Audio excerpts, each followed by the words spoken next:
अस्सलाम वालेकुम दोस्तों। कुछ दिन पहले मैंने अपनी एक नज्म घूरन चट्टू के अनवान से सोशल मीडिया पर रखी, जिसको कि काफ़ी पजीराई हासिल हुई।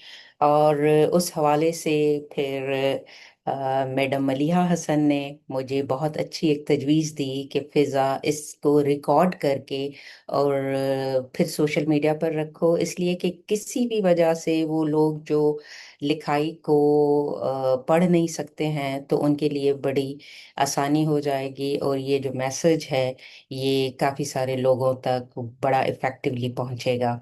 तो मैंने सोचा कि ये बहुत अच्छी तजवीज़ है, और क्यों ना जो है वो आपके साथ में रिकॉर्डिंग के थ्रू अपनी ये नज्म भी शेयर करूं। तो नज्म का अनवान है घूरन चट्टू।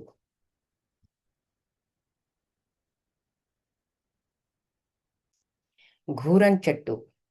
वो मुझे बताता है कि मैं कौन सा रंग पहनूं और कौन सा ना पहनूं।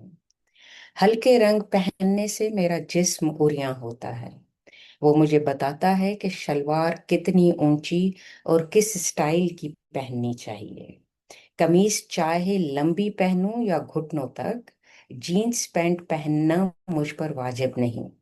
दुपट्टा ना सिर्फ आगा ढांपे पर पीछा भी। ये वो शायद इसलिए कहता है कि उसकी गहरी नजर हर आती जाती औरत के जिस्म के अंदर पेवस्त सी हो जाती है। जब भी वो किसी औरत के साथ बात करता है तो उसकी नजर चेहरे पर कम और पस्तान पर ज्यादा जमती है। कैसे भी कपड़े पहनो, चादर ओढ़ूं बुर्का पहनूं, घूरन चट्टू को जो देखना है वो देख कर रहता है। हद तो ये है कि बुर्के में मलबूस वो मेरे हाथ और पांव देखकर ये बताता है कि मैं कितनी खूबसूरत हूं या बदसूरत। सोचती हूँ कितने कपड़े पहनूं, कपड़ों पर कपड़े पहनूं, बुरखे पहनूं, बुरखों पर बुरके पहनूं, मोजे चढ़ाऊं, मोजों पर मोजे पहनूं। क्या कोई है जो उसकी सोच को भी कपड़े पहनाए, उसकी नजर पर भी बुर्का डाले, उसकी जहनियत को भी मोजे पहनाए।